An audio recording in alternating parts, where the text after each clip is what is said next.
Saudara-saudari terkasih, apakah saudara sudah memulai hari ini dengan penuh sukacita dan punya niat untuk berbuat baik, meskipun kecil? Semoga Tuhan memberkati niat baik saudara. Kita pasti mengerti dan paham kalau saya mengatakan bahwa tragedi, derita yang paling besar adalah menyaksikan a spoiled boy atau a spoiled girl, anak yang dimanja. Itu adalah tragedi yang luar biasa. Karena kemudian mereka akan tumbuh menjadi pribadi yang kacau balau. Mengapa begitu? Karena anak yang dimanja tidak pernah akan mengerti dan mengenali siapa dirinya, sejauh mana potensi-potensinya, dan akhirnya tidak mempunyai energi yang membawa kekuatan, power, energi yang memancarkan kekuatan, perlindungan yang juga memancing rasa segan dan hormat. Karena hidupnya kempes. Karena kemudian dia selalu mendapatkan apa yang dia inginkan, dan karena itu jauh dari derita. Padahal derita itu penting untuk mengenal diri kita, juga untuk mengenal kekuatan kita. Bahkan para bijak mengatakan embrace your pain. Kalau bahasanya Tuhan Yesus, pikulah yang kupasang, panggullah salibmu masing-masing setiap hari. Ini membuat kita bisa mengerti, sekaligus membuat kita bahagia. Jadi pain tidak selalu membawa derita, tetapi membawa rasa puas. Contoh sederhananya, kalau Anda lari atau olahraga atau jalan kaki, itu ada deritanya, ada painnya. Tetapi ujung-ujungnya membuat Anda merasa lebih segar, percaya diri, dan positif. Itu maksudnya. We have to embrace the pain. Memeluk salib. Karena kemudian kita bisa mengerti kekuatan diri kita, sekaligus mengenal diri. Dan sebetulnya itu yang penting. Kita bisa bertumbuh, meningkatkan kekuatan, power, energi, kepercayaan diri, dengan justru mengenali diri lebih dalam.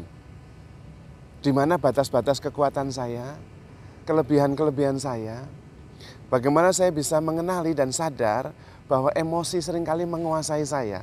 Dan karena itu saya harus lebih sadar dan lebih hati-hati. Kemudian juga bisa mengerti bagaimana saya bisa memberi yang terbaik di bidang apa. Tapi di bidang yang lain saya harus sadar bahwa saya tidak berbakat di situ. Harus belajar lebih banyak. Juga dengan mengenali bagaimana orang lain itu mempunyai psikologinya sendiri, mempunyai energinya sendiri, kelemahan dan kelebihannya. Dan bagaimana saya bisa menyiasatinya supaya saya tidak melakukan sesuatu yang bodoh. Dan di situ kemudian power itu bertumbuh. Energi kita bertumbuh. Kita menjadi pribadi yang dalam bahasa dosen saya penuh, intens. Sebaliknya kalau kita tidak mengenali diri sendiri, tidak mengenali juga emosi-emosi kita, tidak juga mengenali di mana saya bisa sungguh baik dan di mana kekuatan saya pada batas tertentu saya masih bisa, kita menjadi pribadi yang kempes, kosong. Dan ini berpengaruh besar. Dalam relasi-relasi, orang juga merasakan kita itu kempes. Kalau kita tidak sungguh-sungguh mempunyai energi dan power yang berasal dari dalam dan dari pengenalan diri, pengendalian diri. Itu juga yang disebut dengan confidence. Maka di sini kemudian muncul pribadi yang intens, penuh, dan pribadi yang kempes, kosong. Dan itu berpengaruh pada semuanya. Bekerja, kalau pribadi yang kosong ya tidak intens dan kemudian hasilnya juga tidak bagus. Relasi juga tidak memuaskan. Anda pasti merasakan. Relasi dengan seseorang yang sangat intens itu berbeda dengan relasi yang kempes. Pribadi yang penuh dan utuh dan intens ini, perhatiannya ya penuh, konsentrasinya ya utuh, cintanya ya mendalam, respeknya juga tulus. Ini pribadi penuh, pribadi utuh, pribadi yang mengerti apa artinya derita. Sementara pribadi-pribadi yang manja itu kempes, banyak mengeluh. Kalau memberikan perhatian, perhatiannya juga cetek. Fokusnya juga terpecah-pecah. Dan tidak bisa memenuhi harapan dalam relasi. Tidak penuh. Seringkali kemudian kita merasa relasinya bagus, tapi entah bagaimana tidak memenuhi kerinduan yang terdalam. Karena kempes. Dan itu adalah tragedi anak-anak yang dimanja. Mereka bertumbuh menjadi pribadi yang kempes, yang kosong, yang tidak intens, tidak hidup sepenuhnya. Padahal energi, kuasa, rasa segan itu muncul dari pribadi yang penuh. Yang mengenal batas-batasnya sendiri, yang mengerti konteks di sekitarnya, mengetahui psikologi orang-orang yang ada di sekitarnya, dan dia sendiri bisa mengendalikan emosinya, bisa sadar di mana kelebihannya, mengakui juga kelemahannya, dan nyaman dengan diri sendiri, hidup sungguh-sungguh fokus dan intens. Ini pribadi yang penuh. Dia tuh tidak usah ngomong saja, menimbulkan rasa hormat. Hormat sekaligus nyaman. Biasanya jarang mengeluh, tetapi sungguh-sungguh hadir. Dan disitulah sebetulnya cinta yang sebenarnya. Karena cinta tidak lain dari sekedar mengatakan, I am here for you. That is love. Dan kalau cinta itu I am here for you, tetapi saya hadirnya kempes, I am here for you-nya ya kempes, kosong. Tidak bisa memenuhi harapan dan kerinduan batin. Tetapi kalau kita intens, penuh, utuh, pribadi yang sungguh-sungguh fokus dan tebal, maka I am here-nya for you, I am here for you juga tebal, utuh, penuh. Dan ini adalah orang-orang yang bertumbuh secara pribadi. Biasanya jarang komplain, karena dia mengerti kelemahannya sendiri, kelemahan orang, psikologi orang, mekanisme yang terjadi di sekitarnya, konteksnya. Dan dia bisa mengendalikan diri, dia bisa hadir sepenuhnya. Maka inilah pribadi-pribadi yang berwibawa. Pribadi-pribadi yang berkarisma. Dalam banyak hal dia berhasil. Karena positif yang dia pancarkan, kepenuhan, intensitas.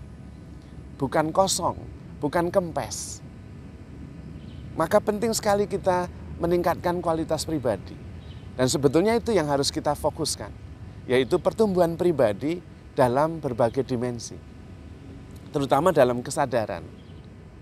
Sadar bahwa saya terbatas, sadar bahwa saya unik, sadar bahwa saya mempunyai kelebihan-kelebihan di bidang tertentu yang orang lain tidak bisa menggantikan, sadar bahwa saya bisa hadir sepenuhnya, saya bisa menerima diri apa adanya, dan saya sadar bahwa saya tinggal di dalam core pribadi saya yang adalah damai sejahtera, yang adalah kasih. Sadar juga bahwa kita begitu dikasihi Tuhan dan kita mempunyai kekuatan besar, yaitu kekuatan kasih dengan hadir sepenuhnya. I am here for you. Tidak banyak berpikir, karena ketika kita berpikir, saya tidak bisa hadir sepenuhnya. Tidak bisa saya mencintai, karena saya kemudian tidak bisa mengatakan, bukan dengan kata-kata, I am here for you. Dengan perhatian, dengan energi, dengan fokus. Karena dengan hadir sepenuhnya, intens, penuh, utuh, kita bisa mengubah hidup seseorang. Kita bisa mengubah dunia bahkan. Karena itu Yesus banyak hadir bukan dengan kata-kata, tetapi dengan tindakan. Dengan perhatian, dengan cinta, dengan pengampunan. Dan itu mengubah hidup seseorang, bahkan hidup banyak orang. Karena kita hadir sepenuhnya sebagai pribadi yang intens, bukan pribadi yang kempes dan kosong. Maka mari kita terus-menerus mencoba untuk lebih mengenali diri. Bukan dengan ketegangan, tetapi handle ourselves with care. Dengan sungguh-sungguh penuh syukur. Dengan sungguh-sungguh sadar dan bisa hadir sepenuhnya dengan intensitas yang tinggi. Sehingga kita sungguh-sungguh bisa mencintai. Karena sebetulnya mencintai tidak lain adalah hadir sepenuhnya. I am here for you. Seperti Tuhan selalu hadir untuk kita. Karena itu Tuhan mengatakan jati dirinya sebagai Immanuel, Allah yang menyertai engkau. Karena penyertaan dalam kehadiran sepenuhnya itulah yang menyelamatkan, yang menyembuhkan, yang membuat kita utuh, penuh, bahagia, dan merasa dicintai. Maka handle yourself with care, because you are loved. Tuhan memberkati.